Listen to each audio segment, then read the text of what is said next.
Spark of the Self, going over the Astrological Energy Forecast for July 24th to the 30th. So this week we are embarking on a new beginning. We're tying up loose ends as we may leave ideas, some old outdated ideas behind, or situations or people that have to be left behind in order for a deep healing to occur that's needed in order to be provided with these options that are going to manifest rapidly for us. However, a choice will have to be made this week. So what we really need to know and what's going to be most impactful to us will be the retrograde energy that's going to be going on in the background, along with the astrological events that's going to be happening that are new this week. So we have 4 planets in retrograde right now. So we have Pluto retrograde, which went to retrograde May 1st to October 10th. This is about an inner transformation, things that are in the back of our minds, things that have been hidden are going to be brought to the surface. We have Saturn retrograde, which went into retrograde June 17th to November 6th. No new lessons will be presented at this time. However, we will be reviewing past lessons in order to move forward. Neptune retrograde, which started June 30th and will last until December 6th. The veil is going to be lifted. A lot of us have been cloudy, but however, with Pluto retrograde going on, a lot of shakiness, a lot of deceit, the lies, people's true intentions for you are going to be exposed. This is the time of truth when things are just going to be exposed. So if people, and not a whole lot has to happen either during this time.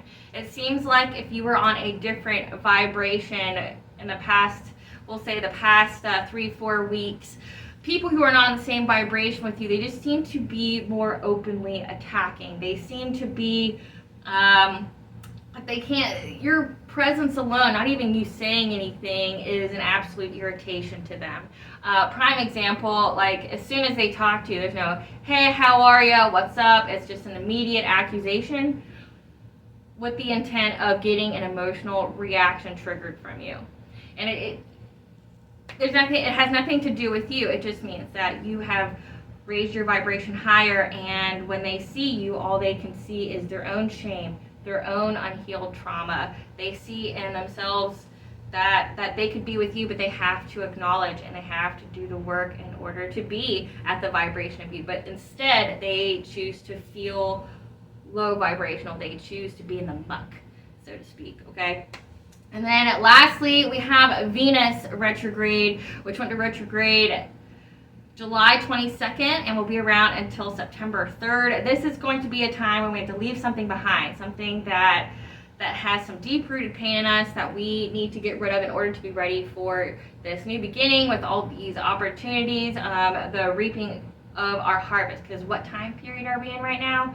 We are in the time period that's midsummer, right before the harvest, because when August 1st comes, that's Lunazda, that is the harvest. And then following that, in September 22nd to 22nd, that will be the fall equinox, so harvest. So we're about to reap the bounty of all of our hard work, all the seeds that we've planted. It's all going to be coming to fruition. However, there's some deep-rooted pain that we have to get rid of this week in order to heal and and also to rest and recharge after we do the healing, because this is a traumatic event for us, leaving something behind. And this week we actually do have some pretty crazy events happening. Like we will have 3 meteor showers in 2 days in the Cincinnati area, so for Eastern time. So we'll be having that, along as our moon will be setting at 3:33 a.m. all week. So it's a very big divine messaged, fun-filled week, which the chakra that I will be discussing today is the third eye. So here, due to that, but more on the things that's going to be going on right now. So like I said, people are just going to be more vicious, is kind of how I would say. Their true intentions are going to be exposed. They're not going to be able to mask it anymore. So say like a narcissist is literally just going to come out and be like, I'm a narcissist, like they're going to immediately be attacking because they're trying to elicit an emotional response or they're trying to like feed off of your energy by making you upset. So that way you think about them a lot later. Don't give in to none of that. We don't have time for that nonsense. We don't have the time, the space, or the energy for any of that. Okay, but let people show you their true colors. Let them show you. Let them reveal how they truly feel. And like I said, work quietly and consistently.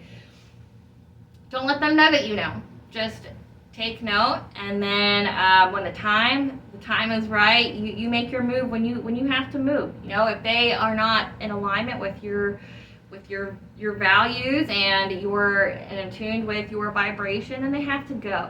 Because you know what, we're not spending any more of our lives being held back by anybody and all their nonsense and all their unhealed trauma, all their growth that they're denying themselves. We're not being held back by that shit no more. No. We are here for what is ours, okay? It is our time, and cosmically it is our time. And for many in the conscious, unconscious collective, we're going to be going through some action of fates this week that's going to help us get to the success that we've been working towards. Okay, we're going to have to leave something behind. And the people that are being very blatantly disgusting and nasty and just, like, my first thought is, man, is this really how you approach people? You know? My God, you know? Wow.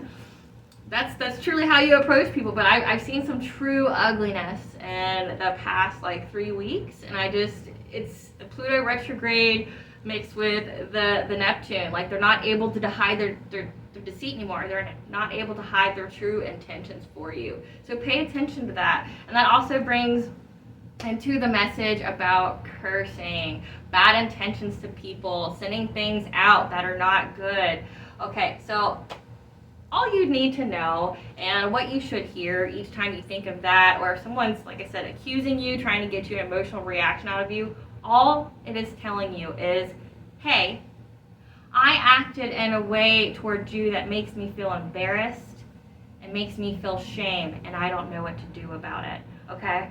Like, that's all they're telling you. The coming at you all hot, you know, I got accused of being in a poor mood and told to calm down, you know, when I was just fine. That was the first thing someone said to me, like, in a few days was that. And it's like, wow, okay. Okay.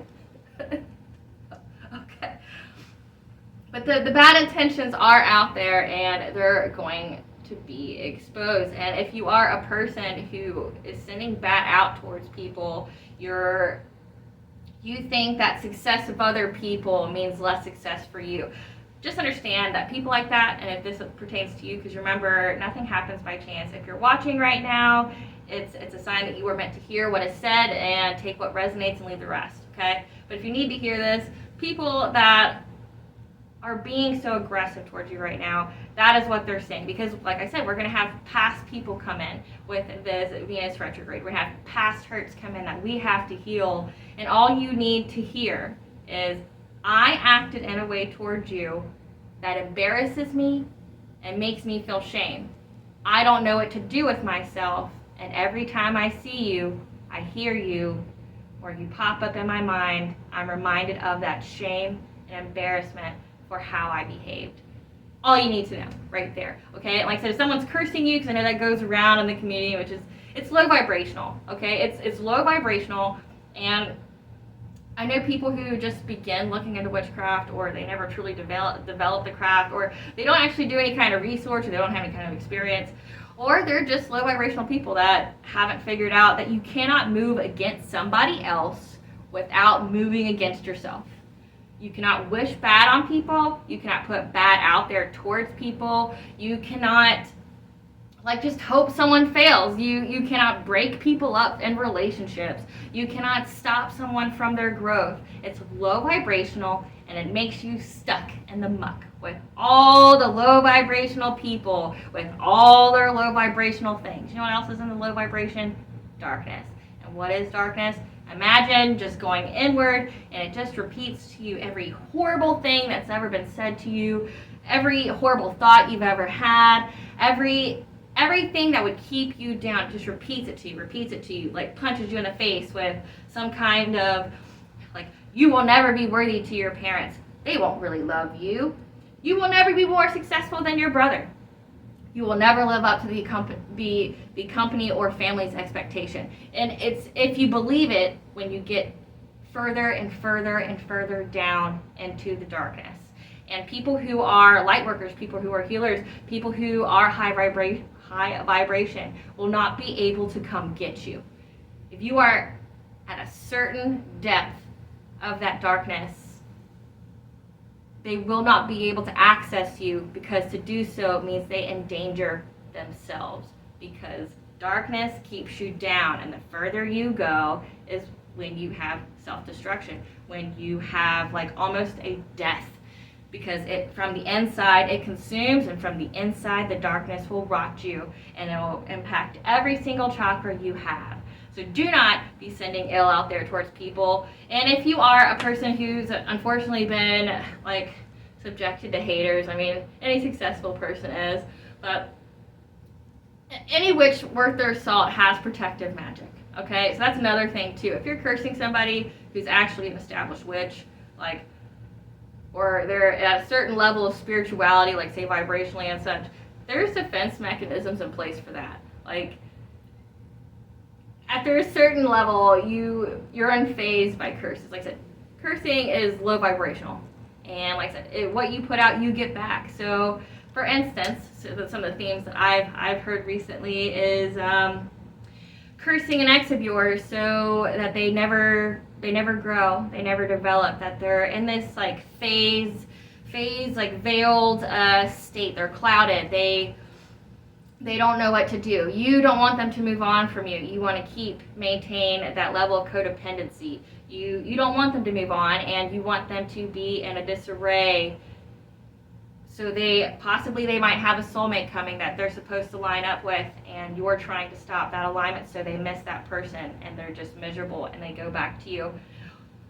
What you do to that person, you've just done to yourself. Okay?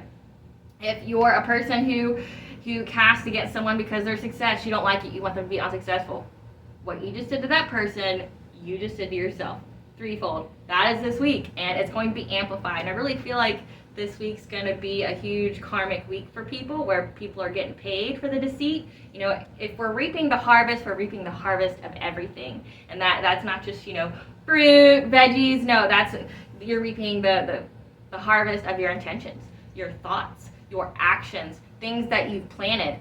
And I know some people go, well, I don't do witchcraft, I don't do anything like that. Well, thinking badly about people, just because you might do the right things on the outside doesn't mean you're doing so on the inside. You can hate, you can despise, you can be completely bitter on the inside, but do the right things on the outside. It doesn't matter, you will still pay the karmic repercussions, because remember, thoughts have weight, so do words.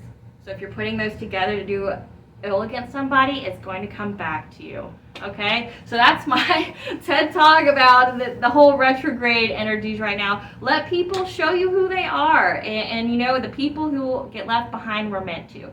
So there's no self-hatred here. There's no, well, why? What if I should work this out? No, these people are meant to go. They're no longer in alignment with you, and they're being exposed for a reason. Okay? So the beginning of the week, we have July 25th. The moon will be in Scorpio, and Scorpio is very introspective, okay? And so we're going to have an area where we're going to want to investigate further. We're going to hear something, we're going to see something where it's going to, intuitively, we're going to go, we should look more into that, okay? As it will lead to a clear vision of what is to come long term. So like I said, this is the week of the third eye. This is the week of heightened intuition. So pay attention to where your intuition is being drawn this week. It's a theme that's presented out all week, but pay attention to where your intuition is telling you to focus on, to analyze, to study. Pay attention to that, because it's going to lead you to that clear-sighted vision of what's going to happen in the long term. July 26th, we'll have Mercury conjunction Venus. This is a strong action of fate day, and the outcome is entirely dependent upon how you perceive the event. And the way you can have success in this is if you use detachment. Take it outside of yourself, learn the lesson, but don't let it hurt you. Don't let it consume you. Like I said, don't get stuck in the darkness, because when you get stuck in the darkness, you attract all the people who are down there too, okay? You want to get out of there. You want to get out of the muck. And what we need to know is that this is going to be the day where we're going to have direct contact with our past. For some people, it's going to be a past relationship, like past romantic relationship because of Venus. But it could also be family. It could be an old friend. It could just be somebody who's acted poorly towards you and now wants to come back and make amends. Just something that you need to keep in mind during this week, because it's going to be a very trying week emotionally. I would just tell you, you are not entitled to someone's time, to their energy, or to restart or have a rebirth with them. You're not entitled to that. So like if that person hurt you, if they moved in a way that was poor towards you, they are not entitled to your time. They're not entitled to a fresh start. They're not entitled to anything other than, they're not even entitled to your forgiveness. That's just something you would do for you, so it doesn't weigh on you. So it's not holding you back. How they acted is on them, and they have to reap their karma, and that goes into it. If you do poorly towards people, like say, when it comes to relationships, if you're using people or if you're just stringing people along that think that there's more there than there actually is, and you're playing into it, and now you're reaping the karmic repercussions of you could have lost somebody important to you or that you think's important on your path, that's on you. It is not on the other person to do anything for you. And one of the quotes I've heard, and I think that will apply to this day, is that I hope your pain lessens. I hope your pain eases.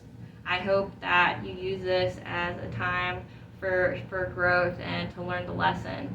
And so you'll be in better alignment and be better prepped for when you do want to be serious with somebody, so you can pay your karmic debt. Like I said, if you were out there just playing people or, just saying one thing but doing another, not communicating, like I said, you do something offensive, something unforgivable, you are not entitled to their time, energy, or for a fresh start with them. They don't even have to talk to you. They don't have to acknowledge you. How you moved is on you, and that is unfortunately the price of karma. Like if you had to lose something really, really important to you that was for your highest good, that's on you. But also know it's fated, so I wouldn't be too gloom and doom. Your person can be out there still. This is just the stepping stone to get there. You have to heal this. You have to face your judgment of what you did. Hold some accountability and move on. Okay? And then it says we can also, to overcome this situation, we can use cleverness as well as some unconventionality to resolve this conflict, this situation with somebody, okay? And then on July 27th, the moon will be in Sagittarius. Again, this is where we're going to have an intuitive focus on an area that's going to spark our interest, and we are being called to further study that interest, okay? July 28th, the Mercury will be in Virgo. This is a great day for intellectually stimulating conversations. However, pay attention to your thoughts and your feelings during these conversations, as there may be a realization that there's some old, outdated belief that you need to get rid of. That it may make you ponder some choices that you need to make in order to be in alignment with yourself. Okay? And then on July 29th, to further extend that, we have the moon in Capricorn. So our intuition's going to be really heightened this day, and it's going to be really heightened the 30th. Okay, pay attention to the warnings and ideas that come about this day, especially ones that are presented to you in dreams. There's going to be a meteor shower, the first one, which will be in Pisces. This is the peak day. It's been around for a little bit. The shower will conclude August 10th. However, the peak day for all three of these meteor showers is the 29th and the 30th. So we're going to have a meteor shower in Pisces, the peak day for that, and that is going to be a day for good luck, because meteor showers are actually said to be good luck as well as to provide great ideas, because it comes from the universe and shoots across like a shooting star. Okay, and then so July 30th, okay, we will have a meteor shower in Aquarius as well as Capricorn. So that's 3 showers at their peak days. Also, this entire week, the moon will set at 3:33 a.m. every single day. So this is the 333 angel numbers, the divine synchronicities, if you will. And that is just a fancy way of saying that this week we're going to be going through a lot of divine guidance, okay? And we're going to be having an intense desire to action changes, the changes or the choices that we were pondering the previous day during the first meteor shower. We're going to have this intense desire to action those changes that need to be made in order to move forward. To have success in this, though, we need to not ram it through, okay? Don't try to force it. You need to be flexible, assess the situation, maybe assess the situation multiple times, and then ask for help. Which leads into the chakra of the week that's going to be mostly impacted by these energies. It's the third eye. So here, okay, and this is the chakra of wisdom, where we seek only the truth. It makes up our brain, our nervous system, our eyes, ears, nose, pineal, and pituitary glands. This is the interaction of mind and psyche that can lead to intuitive sight and wisdom. It's the chakra of what we know and what we believe to be true. It's the combination of fears, facts, and personal experiences and memories. Okay, and how we obtain wisdom is through life experiences and using detachment. Detachment, as a definition, is a state of mind beyond the influences of the personal mind. And it can lead to an open mind or an impersonal mind. This chakra's fears are unwillingness to look within, so unwilling to be accountable, unwilling to face your own darkness, an unwillingness to the fear of truth, fear of relying only on external counsel. The strengths of this chakra, though, is the evaluation of the conscious, so being able to self-evaluate our conscious and our unconscious. Open-mindedness, generating creativity and intuitive reasoning that leads to emotional intelligence, so strengthening that emotional intelligence. So pay attention to your intuition this week. It's going to be severely heightened. You're going to be having so many messages. I know in the past 2 weeks I haven't slept. Like, I haven't slept past like 3 o'clock, no matter what I take or do to myself. I cannot sleep past that time. So that's just me. And what I do is I journal. I write down what I see. I write down, like, say the time. You know, if you write things down, you start to identify patterns, and then you can start to figure out how it pertains to you. Because people go, well, you can make inferences from anything. That is true. However, if it's written down and if you're having the same experience repeated and there's no explanation for it, it gets harder and harder for you to go, well, I'm crazy, or my mind's playing tricks on me, or things like that. If you have it documented, because I mean, that's what I did. Before I became an author of a book, I wrote 8 books that just cataloged everything, like all my experiences, all, like if I did spell work, what I did, what happened after, what I used, like I fully documented everything. And it gives you a sense of personal power because you don't need the external validation of others for your intuition. I know one of the craziest things that had happened to me, like I said, with the Pluto and the Neptune retrograde energies, I actually had someone try to make me apologize or feel bad for following my intuition, like it's like the audacity, you want me to feel bad because my intuition said not to trust you because you didn't have good intentions, and oh damn, you ended up not having good intentions. Like, you want me to apologize? No, ain't nobody got time for that shit. Like, be gone with that. No one's got time for that. Like, that's some narcissistic shit right there. I want you to feel bad because you were told that I was not a good guy, and I ended up not being a good guy. Like I said, the audacity, detachment. The only thing you can do is laugh about it, heal, and move forward, and don't look back. Looking back is death at this point. That's just what my own intuitive message is. It's like, those mythological stories where, you know, like there's a demon or something behind you, and if you turn around, they'll eat you, but if you stay there, you're fine. That's what the past couple weeks is, and that's like what these past influences that are going to be trying to come around you to get to thwart you from your own happy ending, to thwart you from all your successes that you're about to reap. Okay, you know, if someone did do something against you, you can't stop fate. You might delay it a little bit, plus get karmic repercussions back, but they're still gonna get it. It's fated, you know, you can't change that. They're still gonna get it, you know. So you just wasted your time and energy, and you cost yourself your own happiness. So that leads into the end of my life here, guys, where I talk about my book. Some of you who's part of my following, thank you, I appreciate you. And if you've already heard the spiel, you don't need to hear it again. But if you are new, I am Belair.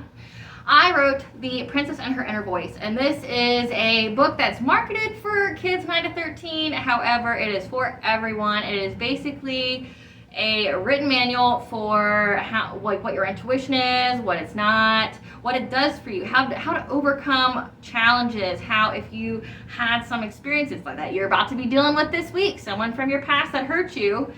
This is a book that can help you with that because it gives you those challenges, like dealing with the psychological ramifications from rape or domestic violence, or having to basically restart because people didn't act correctly towards you and you had to do what you had to do, you know? Like I said, how people, you can't control what people do.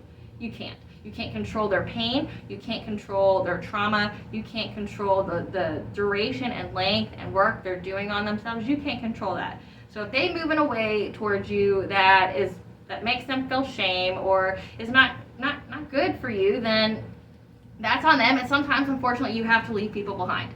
You have to. It's for your own well-being. It's for your own mental health. It's for your own like path and journey. Okay, that's what this book goes into. It's a non-traditional fairy tale, and it has things like single parenthood in it, how it's not the end of the world, how you can still get your happy ending. It celebrates not being in a codependent relationship, because you know what happens with codependency? It typically results in abuse of some kind. 40% of relationships undergo domestic violence. It comes from when you are not independent in yourself, either being able to know yourself, know who you are, what you represent, your worth, what you'll tolerate, what you won't tolerate. If you're not whole there, and if you're not financially independent, then you could be prone to codependency. That's where you know, everyone's done it. You move in with someone because you both need the paycheck in order to pay bills to live. That happens with everybody. But what does that story end up happening? It results in an unhappy marriage, or it leads to domestic violence because somebody needs somebody. There's a vulnerability there to exploit, and whoever, if they have unhealed stuff, it develops into narcissism. It develops into someone who's abusive or violent. Like, you know, I don't even have to say after that. Like, if it develops that point, you have to walk away. And that's what this goes through. So you plant it in the child's mind early that, one, it's not the end of the world. They can overcome certain things that are more newer age, because women do have a little bit more choices now. They don't exactly have the equalest of choices, but they still have choices to not be dependent on other people. I've been on my own since I was 18 and in high school. You know, it can be done. If there's a will, there's a way to do it. And if you make excuses, so you can make excuses or you can get shit done. So follow your inner voice. It'll teach you how to get shit done. If you are going through something real this week with somebody from the past, this would be a good tool for you because it'll fill you with hope. I haven't met a single person who's read it and didn't resonate with it in some way, like even kind of make them teary-eyed and cry a little bit because they possibly had to do it. They possibly had to leave a toxic family behind. They possibly had to heal themselves after something traumatic like rape, molestation, or, of course, it doesn't mention that. Like, it's not to traumatize the child, but it states it in a way where they understand that the behavior shouldn't be tolerated. And if someone acts that way towards you, no matter the time period or whatever, you are to leave. You are to pick you. You are to choose you. This is your time. This is your life. Like, you don't owe anything to anybody. You don't owe shit to no one. You know? This is your life, and that's what we teach them. We teach them now. You need to be financially independent. You need to be resilient. You know, if something that pushes you back a little bit, like say single parenthood or divorce, or like I said, any of the violences or traumas, you can still get your happy ending. It can still be obtainable. It's not the end of the world. It doesn't define you as a person that someone did something terrible to you, because you know what that is? That endorses victim mentality. If you're a victim, you only have two choices: pity or respect. Can't have both. You can have people pity you, which is not a good emotion to have felt towards you at all, because people don't generally have your best interest at heart, especially when they deal with you. So, or you can have respect, where people go, oh shit, you know, like, you're not a person to be fucked with. Like, you're someone who can stand their own. That's what you need to teach. That's the message that needs to be out there, okay? That you're not going to tolerate that. That you decide the requirements to sit at your table, and it may not be the same requirements that they used to be, but they are now, you know, because you had your healing, you had your growth, okay? And so this week's going to be tough. Like I said, if you need some advice, you need a little hope restored in you, this will be on my website, The Princess and Her Inner Voice, and any copies that are purchased there will be autographed by moi. Also, apparently, with the threat of the UPS strike, as well as the printer, my hardback has been delayed a little bit. Everybody's fearing that it's going to get stuck, and if it gets stuck, they don't want to have to deal with it, especially if it's an X amount of copies. So I will provide more updates with that. I apologize in advance. It's still available, though. I just don't have the personal copies to sign. So you can most definitely order the hardcover books that are on the retailers' websites, because these are the ones that they have are literally printed as you buy them. So say if you buy it from Amazon, they print you a fresh book and deliver it to you, I think, within 5 days. In Walmart, I think they already printed the books. That's why they're a little bit more expensive. However, you can get it delivered within 2 days, because it doesn't have to be freshly printed. I just won't be able to sign them. But of course, at my next book signing, I'd be more than happy to sign any copies that are bought off of anywhere other than my website at www.aspiraltotheself.com. Catch you later, guys. Bye.